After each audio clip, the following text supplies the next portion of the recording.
ইস্কনের সন্ন্যাসী চিন্ময় কৃষ্ণ দাসের আইনজীবীর ওপর বাংলাদেশ সরকারি হামলার প্রতিবাদে পথে নামলো আইনজীবীরা। দুর্গাপুর মহকুমা আদালতের আইনজীবীরা সিটি সেন্টার জুড়ে প্রতিবাদ মিছিলটি করে। তাদের দাবি, বাংলাদেশের পরিস্থিতি দ্রুত নিয়ন্ত্রণ করা না হলে বৃহত্তর আন্দোলনের পথে হাঁটবেন তারা। দুর্গাপুর মহকুমা আদালতের আইনজীবী তুষার গুপ্ত বলেন, যেভাবে হিন্দুদের ওপর অত্যাচার করছে সেখানকার সরকার তা একেবারে নির্মম।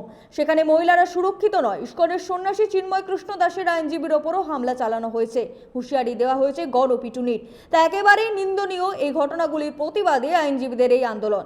বাংলাদেশে যে মৌলবাদী সরকার একটি সম্প্রদায়ের উপরে অর্থাৎ সংখ্যালঘুদের উপরে যে অত্যাচার, যে ঘৃণ্য আক্রমণ চালাচ্ছে, যেখানে মহিলারা পর্যন্ত নিরাপদ নয়, তদুপরি চিন্ময় প্রভুর যে আইনজীবী তারা ওপেনলি ডিক্লেয়ার করেছেন যে যদি কেউ ওকালতনামা জমা দেন চিন্ময় প্রভুর হয়ে, তাহলে তাকে গণপিটুনি দেওয়া হবে।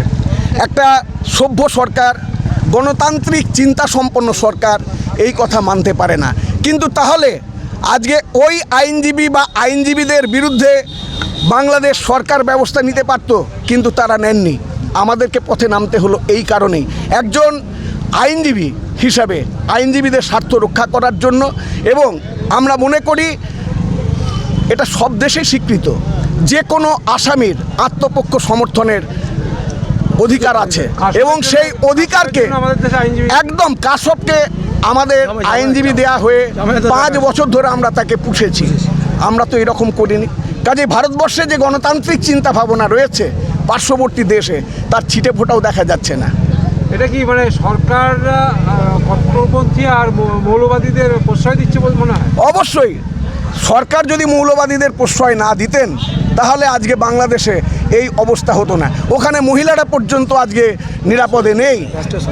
ইভেন কালকে যেটা দেখলাম যে ওখানে ইস্কন থেকে বলা হয়েছে জলের তিলক নেন, অর্থাৎ একটা সম্প্রদায় সনাতনী, এইটা চিহ্নিত হওয়া ওখানে নাকি ভীষণ বিপজ্জনক।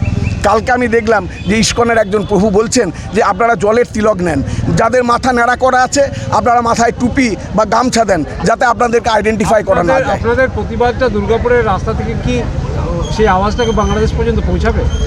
আশা করি আপনাদের মাধ্যমেই পৌঁছাবে। আজকে গণমাধ্যম অত্যন্ত জাগ্রত এবং পঞ্চম স্তম্ভ হিসাবে আপনাদের ভূমিকাকে অস্বীকার তো আমরা করতে পারি না। দুর্গাপুর থেকে সনাতন গড়াইয়ের রিপোর্ট, 99 নিউজ বাংলা।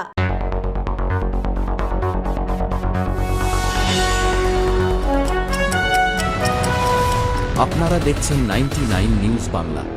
বদলাবো আমরা।